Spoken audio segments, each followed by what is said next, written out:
السلام علیکم، آپ دیکھ رہے ہیں کے نیوز چینل۔ خبر شامل کرتے ہیں شیخوپورہ سے۔ ہمارے بیورو چیف طاہر خان کی رپورٹ کے مطابق شارٹ سرکٹ سے 4 مزدور جھلس گئے۔ ذیشا ٹیکسٹائل مل قلعہ ستار شاہ لاہور روڈ پر بجلی کے پینل میں کام کے دوران الیکٹرک شارٹ سرکٹ سے دھماکہ ہو گیا۔ بجلی کے پینل میں ہونے والے دھماکے سے 4 مزدور جھلس گئے۔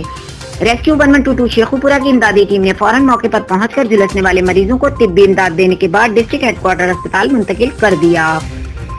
جھلسنے والوں میں ظفر ولد نذیر احمد عمر 29 سال، عمران ولد مشتاق عمر 43 سال، گجرانوالا شہزاد ولد ریاض عمر 18 سال اور غلام مرتضی ولد بشیر احمد عمر 20 سال سکنا منڈیا والی لاہور روڈ شامل ہیں۔ اطلاع کے مطابق ذیشا ٹیکسٹائل مل کے اندر بجلی کے پینل میں کام کرنے کے دوران بجلی کے تاروں میں شارٹ سرکٹ کے باعث دھماکہ ہو گیا، جس سے پینل کے اوپر کام کرنے والے 4 مزدور جھلس گئے۔ ریسکیو اہلکاروں نے جھلسنے والوں کو فوری طبی امداد کے بعد ہسپتال منتقل کر دیا۔